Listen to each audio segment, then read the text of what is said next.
Good morning. আমরা বেরিয়ে পড়লাম, এখন বাজে সকাল 10:30। এখন ফার্স্টে যাবো সোনপ্রয়াগ। এখান থেকে ফার্স্টে গৌরীকুণ্ড থেকে শেয়ার গাড়ি নেবো, যেগুলো পার হেড 50 টাকা করে নেবে। তারপর যাবো সেখান থেকে সোনপ্রয়াগ থেকে গাড়ি নিয়ে যাবো সারি ভিলেজে। গাড়ি আমাদের জন্য ওয়েট করবে।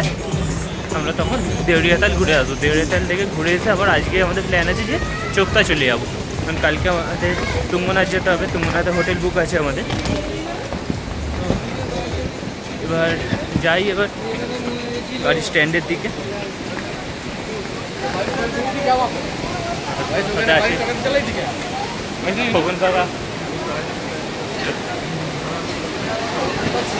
চলুন এখনো যাক।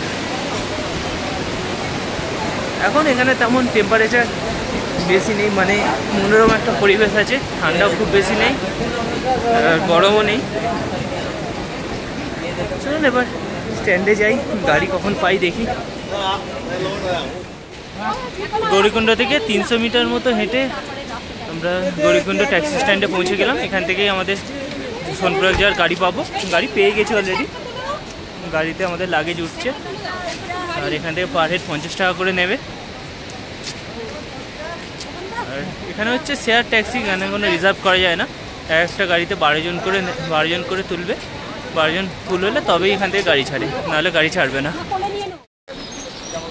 গৌরীকুণ্ড থেকে সোনপ্রয়াগ যাচ্ছিলাম, কিন্তু রাস্তা এত জ্যাম, 5 কিলোমিটার যেতে 1 ঘন্টার ওপর টাইম লেগে গেল। কিন্তু এখনো পর্যন্ত সোনপ্রয়াগ যেতে পারিনি, কারণ এত জ্যাম রাস্তা। এখন লাগেজ নামানো হচ্ছে আমাদের। এখান থেকে যতটা রাস্তা বাকি সেটা হেঁটে যাব।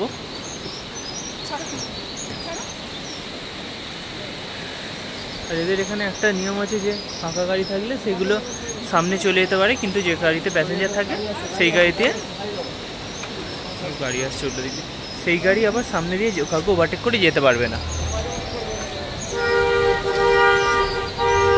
উল্টো দিক দিয়ে গাড়ি আসছে, কম আসছে, প্যাসেঞ্জার সকালে কম আছে, যার জন্য রাস্তা এত জ্যাম হয়ে গেছে। বেশিটা রাস্তা না, অল্পই হয়তো বাকি আছে, সেটা হেঁটে চলে যাবো এখন। চলুন এগোনো যাক। এবার গাড়ির লম্বা লাইন পড়েছে, উল্টো দিক দিয়ে গাড়ি কম আসছে।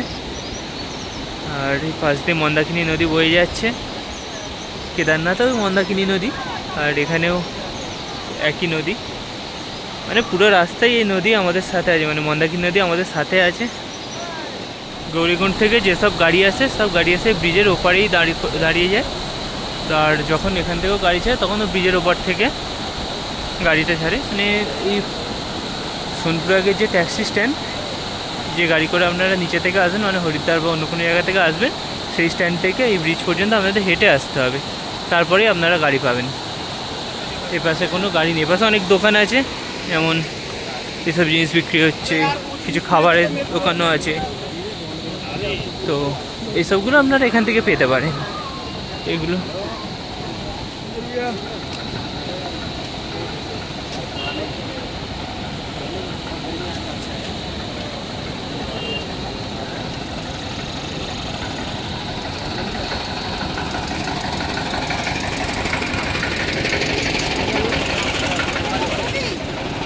তো এখান থেকে আখের রস নিলাম এরকম।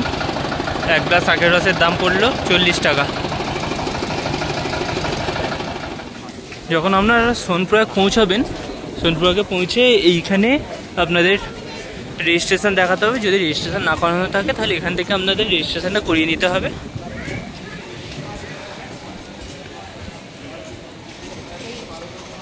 আর আমরা প্রায় পৌঁছে গেলাম সোনপ্রয়াগ ট্যাক্সি স্ট্যান্ডে। এখান থেকে আপনারা নিচে যাওয়ার গাড়ি পাবেন।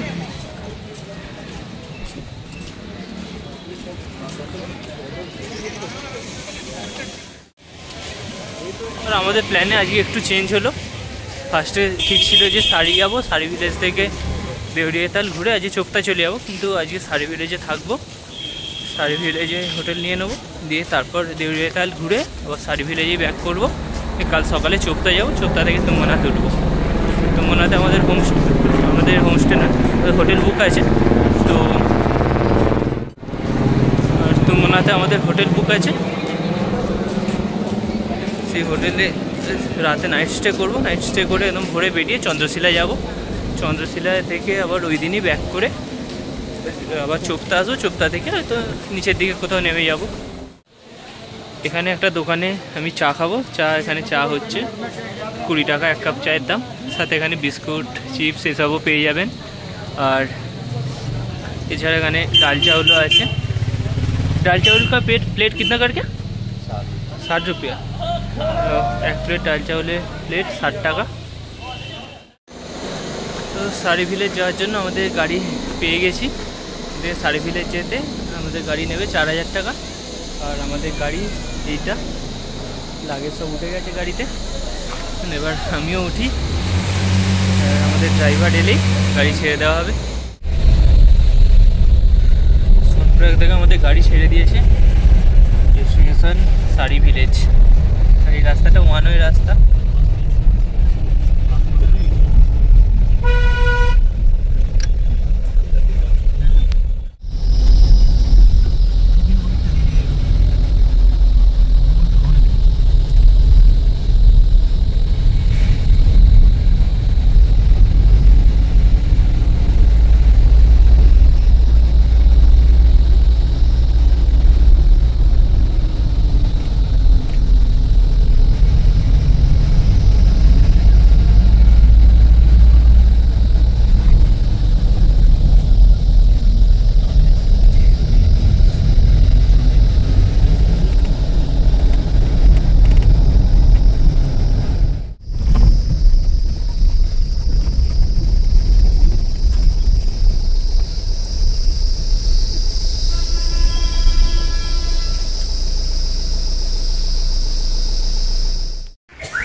গৌরীকুণ্ড থেকে জার্নি শুরু করে এখন আমরা এসে পৌঁছালাম সারিগ্রাম।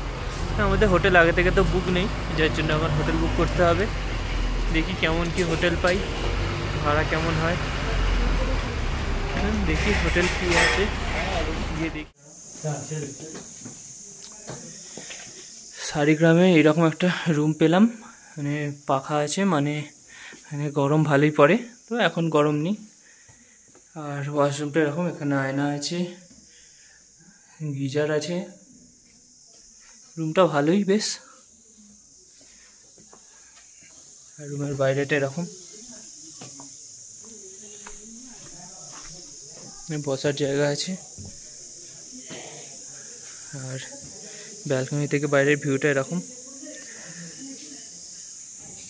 আর এই হোটেলের ভাড়া পড়লো 1500 টাকা এক একটা রুমে। 2টো রুম আছে, পার রুম 1500 টাকা। এখানে একটা 3 বেড, আর এখানে একটা আছে 5 বেড এটা। আর আমরা বেরোবো, দেউরিয়াতাল যাবো এখনই, লাঞ্চ করবো। লাঞ্চে অর্ডার দেওয়া আছে। লাঞ্চে আমরা এখন খাবো রুটি, আর রুটির সাথে আছে মিক্সড ভেজ। তো লাঞ্চটা করি আমরা বেরোবো। এখন বাজে 3:10, মোটামুটি 3:30 বাজবে বেরোতে। লাঞ্চটা করতে তো টাইম লাগবে, তারপরে বেরোবো আমরা। আপনাদের জার্নিটা দেখাবো। দেউরিয়াতাল সারিগ্রাম থেকে মাত্র 2.5 কিলোমিটারের রাস্তা, মোটামুটি 1 থেকে 1.5 ঘন্টার মতো সময় লাগবে। এবার বেরোনো যাক, লাঞ্চটা করে আমরা বেরোই। আপনাদের পুরো জার্নিটাই আমি দেখাবো। আমাদের লাঞ্চ এসে গেছে। এখানে রুটি, মানে মিক্সড ভেজ প্লেট নিল 200 টাকা, আর রুটি পিস 12 টাকা। লাঞ্চ করে আমরা বেরিয়ে পড়লাম দেউরিয়াতালের উদ্দেশ্যে। এখানে তো হোটেলের লোক বললো 1 থেকে 1.5 ঘন্টা ম্যাক্সিমাম লাগবে। দেখি কতক্ষণে আমরা পৌঁছতে পারি। আশা করি 1 ঘন্টাতেই পৌঁছে যাব। মাঝে যদি ছবি তোলার হয় তার জন্য দাঁড়াবো। চলুন এগোনো যাক এবার। আর দেউরিয়াতাল ট্রেকের এটা এন্ট্রেন্স।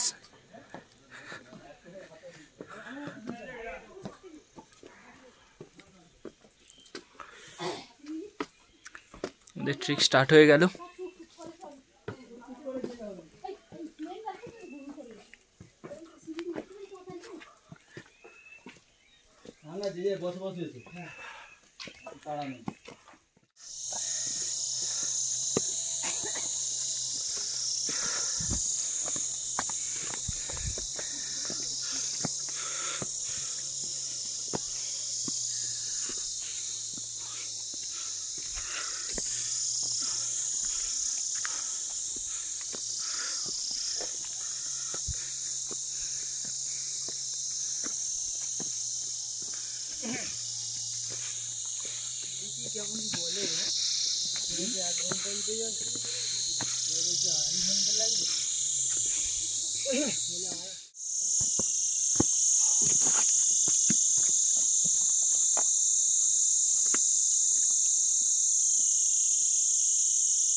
এখানে একটা মন্দির আছে, কিছুটা ওঠার পরেই এই মন্দিরটা দেখতে পেলাম। তো এখন ভেতরে উঠছি, এখন অনেকটা দেরি হয়ে গেছে, দেরি হয়ে তাহলে উঠতে এখনও টাইম লাগবে অনেকটাই। তো ফেরার সময় যদি টাইম পাই তো মন্দিরে ঢুকবো। আর খুব চড়াই রাস্তা, হাঁপিয়ে গেছি খুব। বিট্টু অলরেডি বসে আছে।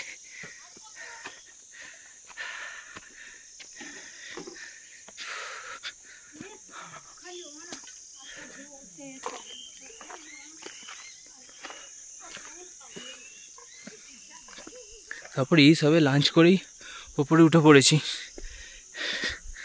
যার জন্য আর হাঁপিয়ে যাচ্ছি তাড়াতাড়ি।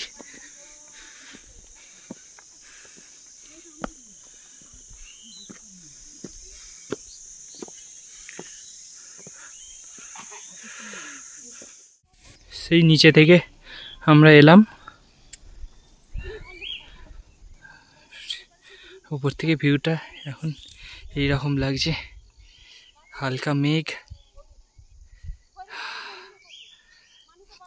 সামনে টিয়া পাখি গাছে, টিয়া পাখির ডাক শুনতে পাচ্ছেন কিনা জানি না। এই দেখুন তো কত টিয়া পাখি উঠছে। চলুন এবার আস্তে আস্তে উপরের দিকে যাওয়া যাক।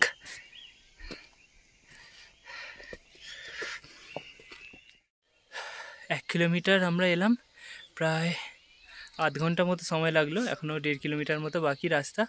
তো এখানে একটা দোকান আছে,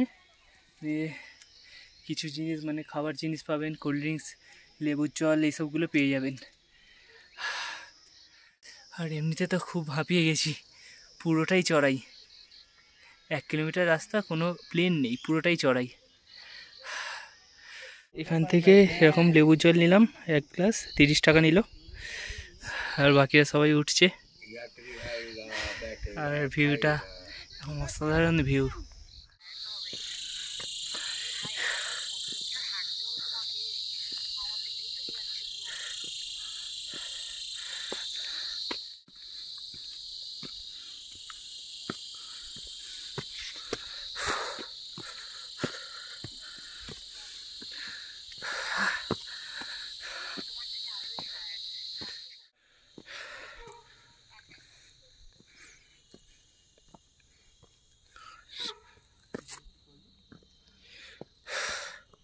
আস্তে আস্তে অনেকটাই উঠে এসেছি, আর তো 600 মিটার মতো রাস্তা বাকি।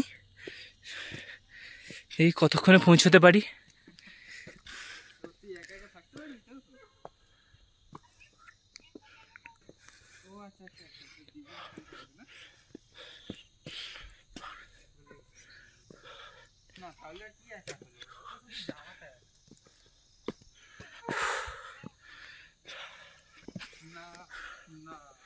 সব একাকে করতে হবে, তুই যাবি একা, থাকবি একা, ঘুরবি একা, ওটাকে একা বলে। আমিও আমার রামপাড়া থেকে বলেছি একা চলে যাবো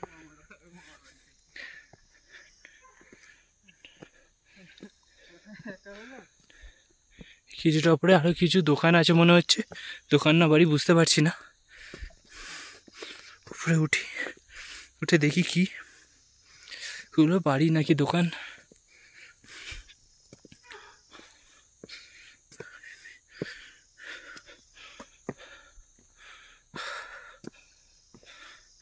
আস্তে আস্তে তো সন্ধে হয়ে আসছে, এখন বাজে প্রায় 5টা, মানে 5টা বাজতে 5 হয়েছে।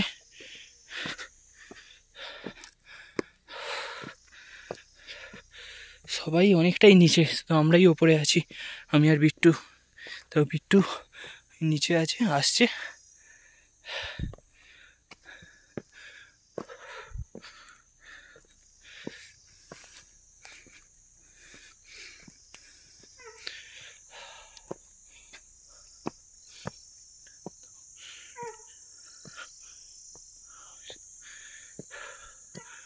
ওখানে টেন্ট করা আছে কয়েকটা।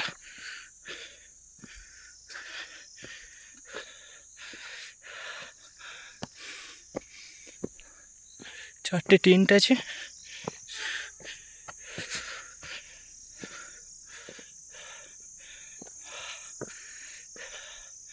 কিন্তু সানসেটটা মনে হচ্ছে মিস করে গেলাম, একটু লেট হয়ে গেছি। আর এখানে একটা দোকানও আছে, পঞ্চ কেদার অ্যাডভেঞ্চার ক্যাম্প। এখানে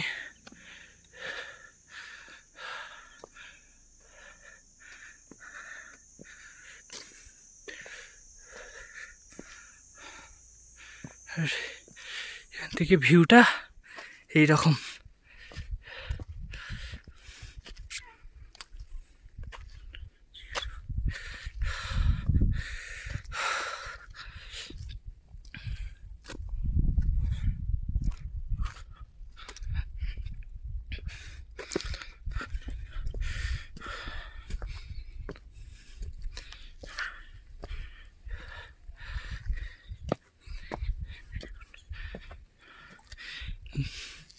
জাস্ট অসাধারণ ভিউ। এতটা যে কষ্ট করে উঠে এলাম, উঠে আসাটা সার্থক হলো। ভিউটা দেখুন একবার।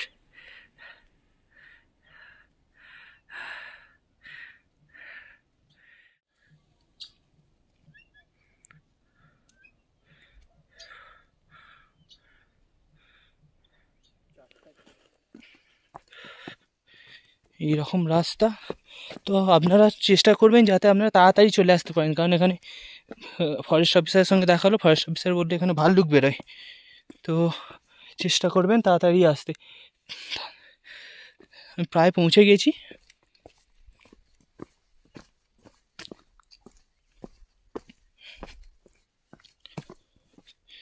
দেউরিয়াতাল এর কাছেই আমরা। আর এই দেউরিয়াতাল এর দর্শন পেয়ে গেছি।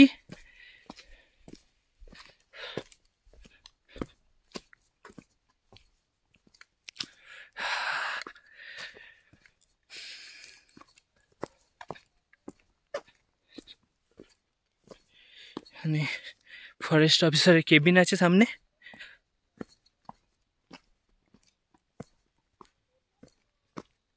সামনে আরো লোকও আছে।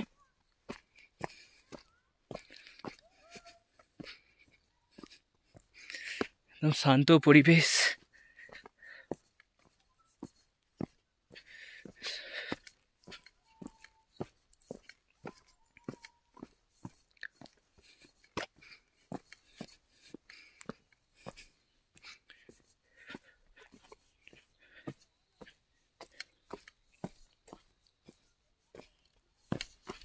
এইটা বন বিভাগ কার্যালয়, মানে ফরেস্ট অফিসারের কেবিন। এখানে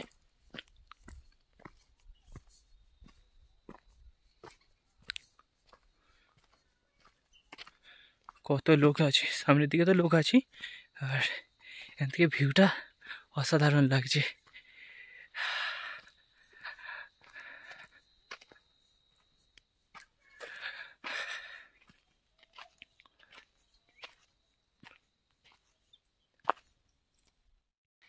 আমি আর বিট্টু এখন পৌঁছে গেছি দেউরিয়াতাল। বাকিরা পেছনে আছে, বাকি মানে আমার মা বাবা কাকা কাকিমা পেছনে আছে।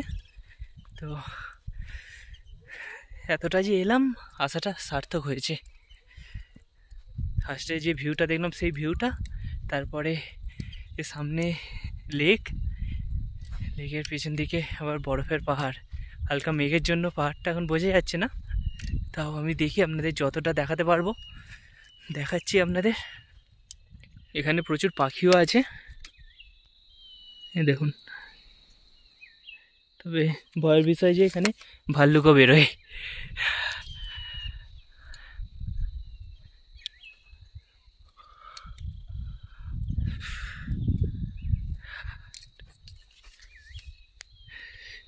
সামনে এটা বরফে ঘেরা পাহাড়,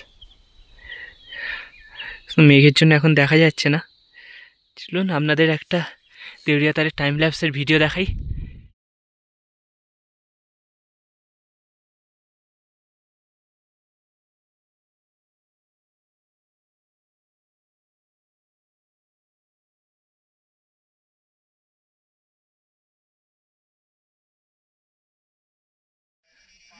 আমরা দেউরিয়াতাল থেকে বেরিয়ে পড়লাম, এবার আবার যাব শাড়ি। পুরো অন্ধকার হয়ে গেছে, ফরেস্ট অফিসাররা তো বলেছিল তাড়াতাড়ি চলে আসতে। তো এখন আমরা নিচের দিকে যাচ্ছি, মানে শাড়িতে যাব, সবাই একসাথেই যাব, আলাদা যাব না এবারে আর। তো যাই শাড়িতে, চলুন যাওয়া যাক। একবার সানসেটটা দেখুন, কি সুন্দর লাগছে দেখতে।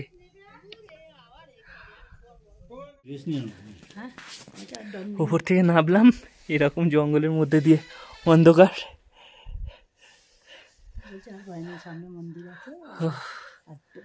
আর